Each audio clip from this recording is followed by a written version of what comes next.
Inner reflection. Hours of rest, introspection.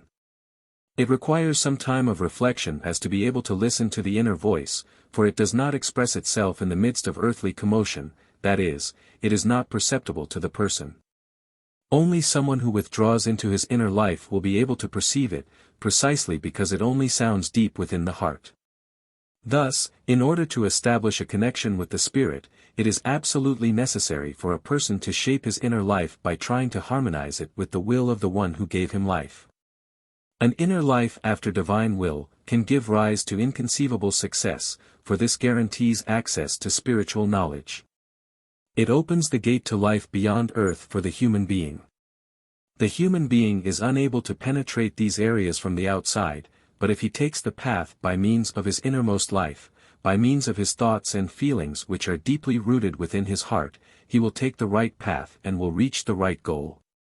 The human being needs many heart-to-heart talks with himself and needs to subject himself and his actions to self-criticism and must always want what is best, then he will shape himself according to God's will.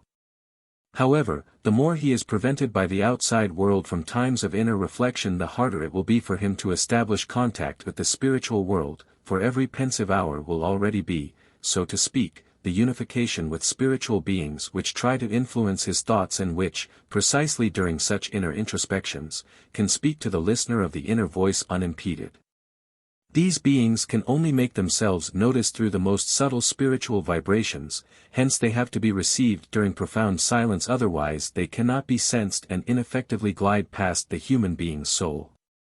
The more easily you are able to detach yourselves from the earth and desire spiritual contact, the more clearly and perceptibly the voice will sound in you, and therefore you should do everything in your power to avoid earthly experiences which might detract you from the inner work of improving your soul, from introspective hours of rest, during which you seek spiritual contact. You will undeniably have far more success than you can ever achieve by earthly means. Amen.